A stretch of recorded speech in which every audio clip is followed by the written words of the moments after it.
Hello and welcome to Talking Business with Beverly. I am your host and business strategist, Beverly Walthour. Thank you so much for joining us as we support you, the entrepreneur, in getting the clarity needed in order to create time and financial freedom in your business. And so we do this by not only addressing your business needs, but also your physical, mental, emotional, spiritual, and financial needs as well. And now join me in welcoming Brenda Underwood to the show. Hello, Brenda. How are you? I'm doing fabulous. Thank you. Awesome. And so I have brought Brenda on. Brenda is a life coach. And so Brenda is going to talk to us about how to make our job optional. Okay, so I know there are people watching that are like, yes, girl, yes, please tell me. So Brenda, before we actually dive into the conversation, I love to play this game with my guests where I ask them 3 random questions. So Brenda, are you game to play the game? I'm game. Awesome. Okay, Brenda, what is a movie that you can watch over and over and over again? Takers. She was like, look, okay, how many times it come on? When it come on, you I watching watched it? it 27 times. My son was like, no more takers. Look here, like, look, start a fight in the house. Look. Okay, Brenda, are you a city person or a country person? I'm suburbs. She said, look. I want to drive to the city and have some fun, but then I want to leave the crazy and go home to solitude. So peace of mind. I hear you.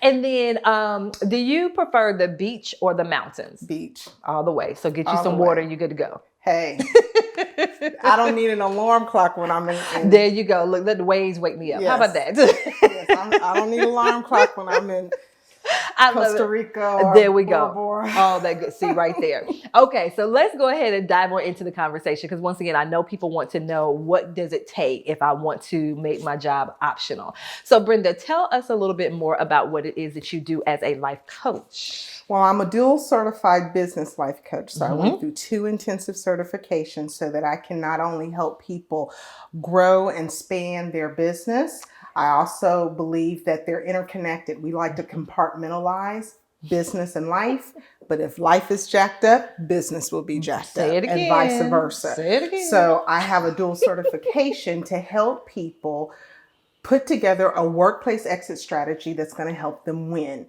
You know, oftentimes we're frustrated on our jobs and we just want to quit. But before you quit, call me because there's a lot of intangibles involved with making your job optional. And if you do it right, you can create an additional stream of income while you still have your primary job. I love that. First of all, even that phrase that you use, make your job optional, that is something that's unique because just like you said, a lot of people say, oh, you know what? I'm tired of you, and they cuss folks out and walk out the job. Yeah. That's not, we're not doing it that way. Okay, Brenda said, don't do that. And when you have that thought, we're going to figure out how they can contact you. So we're going to make sure they get your contact information. So Brenda, tell us, how in the world did you get started with doing this? It started with my own workplace exit strategy at 40 years old, which is more years ago than I'll care to mention. At 40, for my 40th birthday, I went to Barbados, came back, and my staff and office did this huge party for me. Wow. For my 40th birthday, my boss bought me a 40-inch widescreen TV. And he said, if you stay with me till you're 50, I'll give you a 50-inch. And I shut the door. I should be excited. I'm at the top of my career. I shut the door. I laid my head on the desk. I started crying and praying. Oh, wow. Because I was like, God, this can't be it. And so I asked a question at 40 years old. What do I want to be when I grow up? Wow. And God and I went on a journey for me to connect my purpose with my profession. And that's how it all started. Wow. And now we're here and I get to help budding entrepreneurs launch into their purpose-driven business. I love that. First of all, she said at 40. She looking like she's 25. So when she said at the age of 40. So look, first of all, look. I will be 49 next week. Girl, you look good. Look here. Look. If you wouldn't have told us, we would have known. So I think that's very powerful with what it is that you said, especially at that age. Because sometimes I think we've been ingrained with, girl, you better be glad you got a job. Girl, you know what's going on with it. Kind of girl, all that stuff. But you were able to push past that.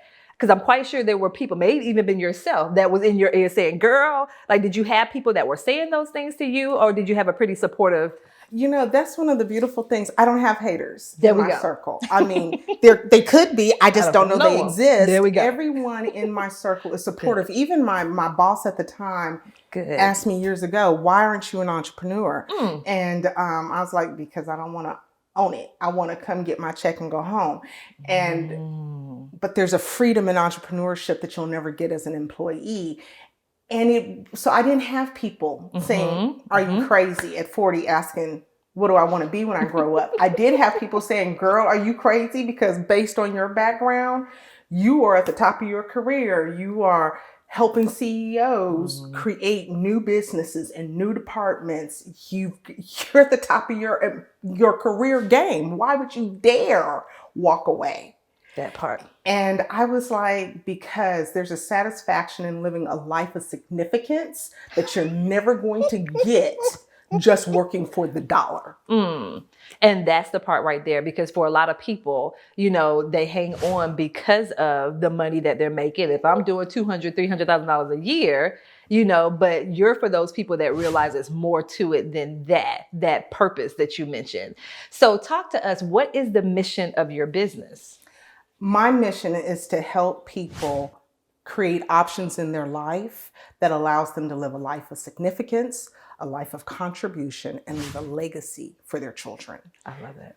And when you look at just working to work a job to get a check, when I was struggling with God, I had those golden handcuffs on and they were cute with fluffy pink. I mean, I'm like, got the matching shoes too. Look, I got the matching shoes. We got the glam earrings. Yes. I mean, it was like, are you kidding me?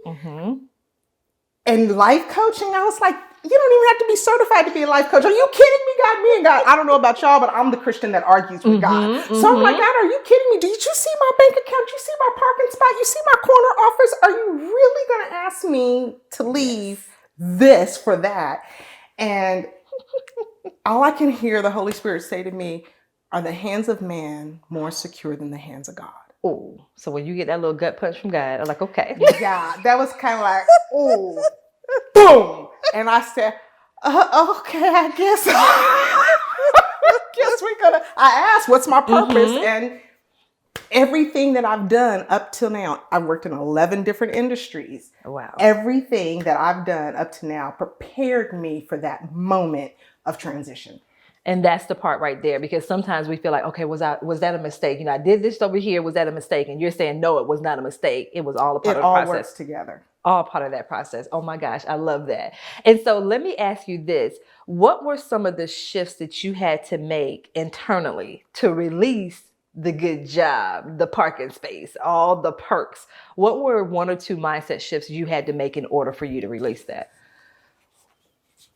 One, it was a journey of trusting God. I thought I was a prayer warrior before. I thought I was really, I'm a Bible college teacher at Free Chapel Worship. I taught transformation for 8 years. So I'm like, oh, I'm in with God. Me and God, we do our thing. And then God calls me to entrepreneurship, saying, no, we ain't been doing nothing. This is a whole nother level of you trust me. Can you trust me at zero? Can you trust me for the next? Can you trust me for the unknown?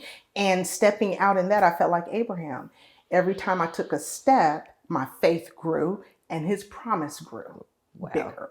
Wow. First of all, you just hit it when you said that, because a lot of times we feel like, okay, I'm ready to take this dive and everything is going to work out perfectly and everything is going to look like this. But you said you lean stronger on your faith as an entrepreneur. Let me tell you, me and Jesus, we had to woosah all the way over to the studio today. You tell him, look here, look. I'm like, Jesus, did you really call me to this? Because there's 2 accidents. Did you really? And, all things work out for the good of those who love the Lord and are called according to his purpose. But the key is we don't always walk in the calling. Wow. And we say we don't trust money, but we will sacrifice what God has placed in us, our gifts, our talents, and our ability that are God-given. And we will say, but these golden handcuffs are secure.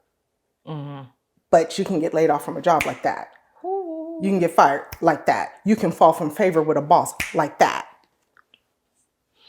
And how secure is that job? But the hands of God, money ain't God's problem. He knows how to get money to those who'll sow it. Ooh, did she just call us out? Wait a minute. Look, I Just can't. saying. Look, I'm going to need a break after this. Hold on. I got to get my life together. So you guys, we are going to continue this conversation right after these messages.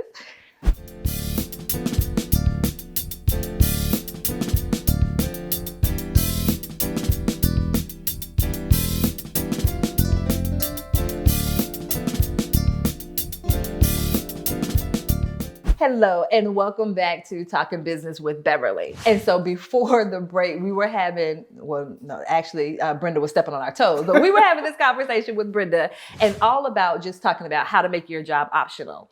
And so, you mentioned before the break, you mentioned something about a job exit strategy. Because once again, I'm assuming it's not just deuces, I'm getting ready to go. That's not a job exit strategy. Okay, so what is a job exit strategy? I pull everything that I do for Breakthrough for Life, which is my business, from scripture. And when we look at when Joshua went into the promised land, God called Joshua to go and do R&D, research and development. Go spy out the land, see what's there so that you can put a strategy together to take what God's already given you. So when we turn around and apply that to a real application of life, that means that we don't make impulsive decisions, that we do the research and the development. We put together the strategic plan in order to walk in it and occupy the promises God has for us. So when I look at a workplace exit strategy, get legal. Anybody can get a business card, but did you get the LLC? Did you get the business license? Did you set yourself up with your EIN?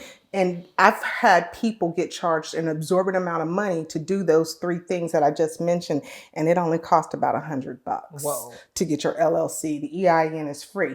Taking you through all of those pieces, taking you through the branding. What are your colors and what do your colors represent? My favorite color is red, but it represents power and anger. That's not. So we're going to use aqua because I want people to be in a peaceful, tranquil place. What's your brand? What do you want it to represent? What's your business name? I go through a whole module to help people get a business name that is going to have an impact from the time that someone sees it. Because your brand starts the moment someone recognizes you. So a workplace exit strategy is doing all of those intangibles and making money before you let go of the golden handcuffs. And if you do that right, you can make money while you're still working, take that extra money and don't expand your lifestyle, pay off your debt. Oh, did she call us out? Yes. Now, my first set of student loans is in accounting. So the numbers make sense. The numbers got to make sense. And so when you do that, you create that additional stream of revenue. You're making your job optional. So then you have a plan that you're executing and you're doing for a season of time until you're ready to say deuces. Leave your job on your terms. Don't make people who have frustrated you on the job push you out into a difficult situation. There we go. Look, well, you might have to go back to that job. Okay, never mind. I'm back. I've had people who said I didn't want to invest in doing any coaching to do a workplace exit strategy. I can do it on my own, quit their job a year later, back at that job. Yeah. So it's all that process, and partnering with you allows for us to have that process, put the plan in place, and then you walk them through how to actually implement it all. Oh, yeah. So we do the strategic plan, and during the strategic plan, we're going to start executing. You're going to start building your social media network. You're going to start, depending on what type of marketing you do. I'm educated in traditional marketing, certified in social media marketing. So whichever my client wants to do, we pursue it. I know what you're going to need to do when you walk into a marketing firm. So we're going to walk you through that. If you want to do traditional marketing, if you want to do social media marketing, we're going to walk you through that. And you're going to start making money before you finish the program. Caveat, if you do the work. So it's not just going to fall in the sky. No. Having good conversations with Brenda is not going to get you That's not going to get it. Okay. You're going to need to do the work in between the sessions so you can get the results that keep you motivated to keep doing the work. I love it. And so with your experiences, what have you noticed have been some mistakes that people are making as either they're making that transition into from the workplace into entrepreneurship, or even going into entrepreneurship full time? What are some of those mistakes that you're seeing people make? Vendor selection. People want to read a book and do YouTube and DIY themselves into wealth and entrepreneurship. And that's a costly route. It's going to cost you time, and time is more valuable than your money. Yes. And when, just like my makeup today, I could have done my own makeup. I'm very proficient in doing makeup, but I hired a makeup artist because she could get it done faster, quicker. She was like, you need to have high definition makeup, which is a completely different type of makeup than you gonna buy at Walmart. And and she saved me time and money because she did it proficiently. Entrepreneurs want to DIY their entire process. And then they wonder why they make so much mistakes and lost so much money. Because just like my web designer, he can do something in 30 minutes on my website that would take me 5 hours reading a book and YouTubing and making some mistakes. And it don't look like it did in the YouTube video, and he can do it in 30 minutes. I'm just like, wow, he's worth every cent. So that's the number one mistake, is DIY. And the other one is rash decisions.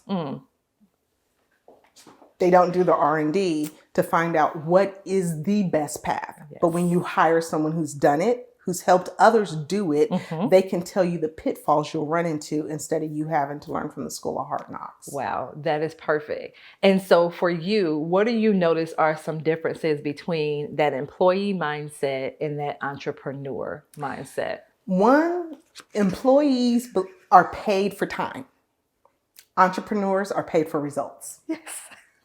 And so you can spend a whole lot of time and not get a result, and you're not getting paid. And that is the biggest thing. The other biggest mindset shift from employee to entrepreneur is the mindset that we buy into, that I'm an entrepreneur now, so I can work when I want. I can do what I want, when I want, how I want, the way I want. Yes, you can, but you still gonna have to work. You still, entrepreneurs will come to me and say, I've been trying my business, but I'm not making any money. How many hours do you spend on your business? 5 hours a week? Okay, so if you did 5 hours a week working for somebody else, how big would that paycheck be? So you still got to work. Entrepreneurship didn't say, you're an entrepreneur now, so you're just going to get it. It's Field of Dreams, build it and people will come. It's not going to happen. You're going to have to be willing to put yourself out there, market yourself, declare what you want your brand to be, and put in the work like you did when you worked for someone else. Woo-hoo. Say it, say it, say it. Now, Brenda, how long have you been in entrepreneurship full-time? Full-time 4 years. So I started my business 7 years ago and worked it part-time for 3. And I know that I was 2 years behind God's plan. Everybody use that term, all in God's timing. God ain't slow. I want you to think about, in the Bible, how many deliverance or healings took 2, 3, 4, 5, 6 years? Oh, none of them. The longest healing was the lepers, and they were healed as they walked. Everybody else was healed instantly. So we're not waiting on God. God's kind of waiting on us. And so for 3 years, I should have been gone year 1 of my workplace exit strategy. But but God, you see all them zeros in my paycheck. I'm a director of staff development over 2 for-profit businesses, 1 nonprofit business. 2 of those I launched. These are my babies. I gave birth to these children called businesses for somebody else. And it was kind of like, I don't want to leave. So God, in his gracious mercy, helped me get to the place where my faith matched his vision for my life. Wow. I love that. Your faith had to match his vision. Perfect. Oh my goodness. And so as you heard Brenda say, it took her longer. It took you a couple of seconds to get there. It took me 2 years longer than it should have been. But you got there. I got there. But if I can say how I got there, it was a sticky note. Goal visualization is real and it's Christian.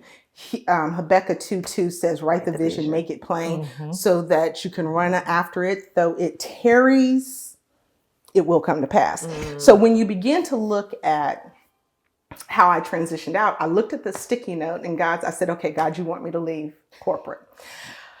okay, I need X amount of dollars in order for me to leave corporate. So I wrote that X amount of dollars on a sticky note 1 year prior to me leaving my job. And I said, Wow. come August 2016, I need to have this amount of money to quit my job. Wow. July 2016 came, and I'm like, okay, now I've been looking at the sticky note for a year. I'm like, okay, God, can we do it at the first of the year? Round everything off in January. That money in my bank account. My son's a senior at a private school. I'm negotiating with God, and God said, how much money have you made between your side business and your business? Oh. And it was $30,000 over what I had asked for. Boom. Okay. And so all I could see was Jesus sitting in heaven looking at me like, okay, now what? What else? What else? What other excuse you got? Exactly. And so I said, okay, I don't have a choice. It was still a month later. But look here, Brenda, wait a minute, because I'm about to get on to you after this right here, because she still wasn't obedient. So we're going to get on to her right after these messages.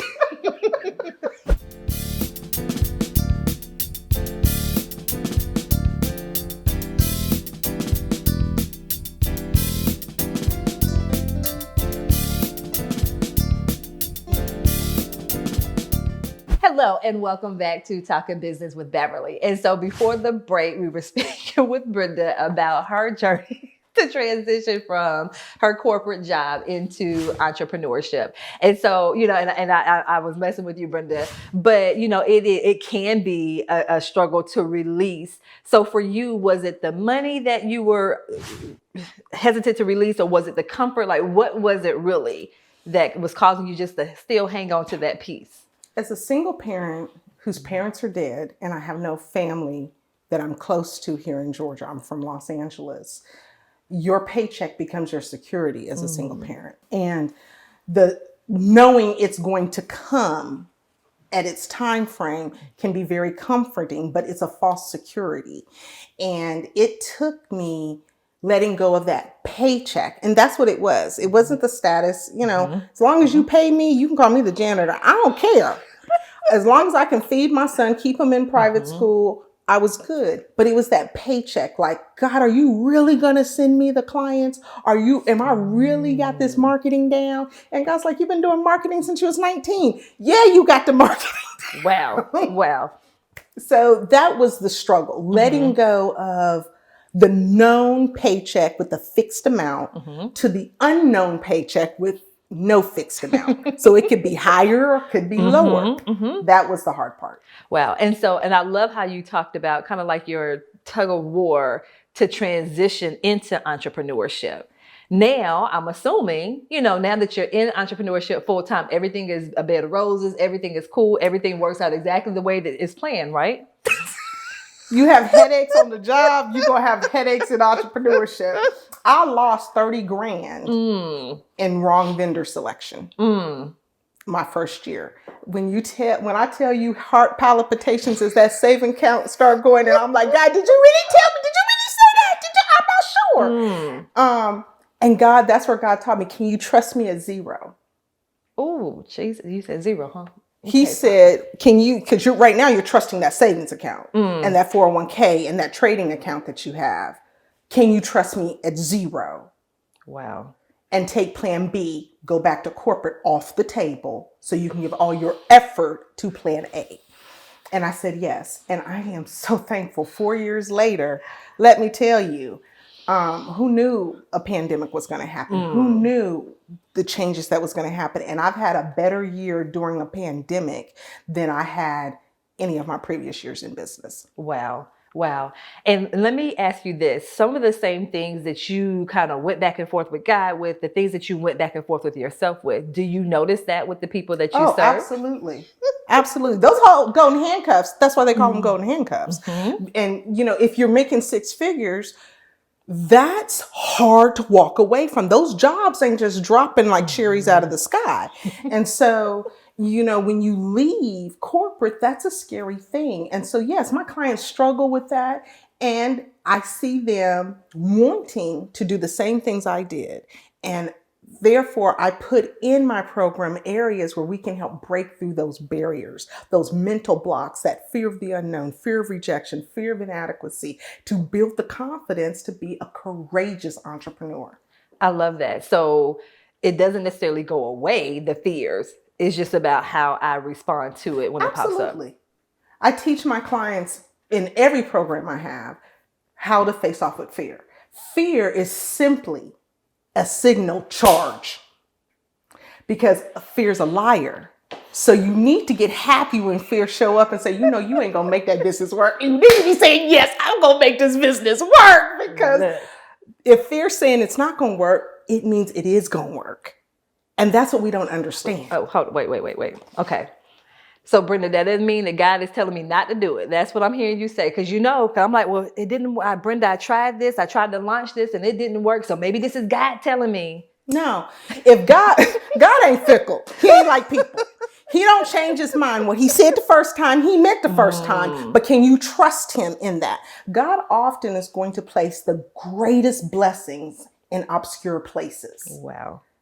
God ain't the shiny thing God. God is the, if you build those tables, I've crafted you, I've made you, this is your gift. You're a master craftsman in that. And you think, well, how am I going to make money building tables? But if you will trust the gift that God placed, you will become a premier person creating furniture that people will fight over to get. Mm-hmm. And you can name your price if you follow your gifting. The problem is we don't trust the gift that God placed. And so what do you find your people trusting, or people trusting? What is it that they're trusting in? They're trusting what we've been taught. Go to college, get a degree, get a good job. When you get out of college, it's not going to pay for your student loans, but get a good job, go to work for somebody, stay on that job, build loyalty to that job, get that retirement, get that pension. Okay, those days were for our parents. They're not for us now. And not everyone can be an entrepreneur. But for those that are called to it, God will gift you for what you need. For those that are not, God's called you to the workplace and get into the purpose. I mean, you may be a gifted surgeon. Entrepreneurship may not be what God called you to, but when you tap into God's calling, that's when you have the power to propel into a life of significance. And in that place, all your needs are met. There you go. Oh my goodness.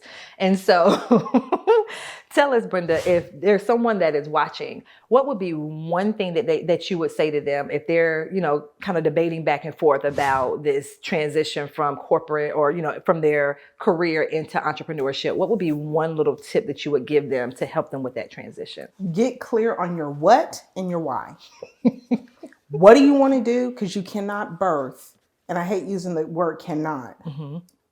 You can, if you've got lots of money already, birth multiple businesses. But if you don't, then you need to get really clear on what's that one business that gives birth to everything else. There we go. And second, why do you want to do it? And if the why is just to chase the money, then that's not purpose. The money will come.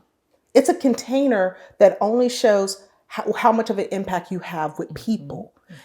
But it's not the thing to chase. So get clear on your what and get clear on your why. Wow. The what and the why. Well, Brenda, believe it or not, we are out of time. So remember, Brenda said, hey, before you walk out your job, contact her. So Brenda, how can what's your social media, your website, and your email for those that want to find more information about you? My Instagram is Life Coach Brenda. My Facebook is Brenda Underwood. My website is breakthroughforlife.com. And you can always call at 855-923-LIFE. Yes. And so once again, Brenda, thank you so much for coming in and just pouring into us and just sharing how we can make our job optional.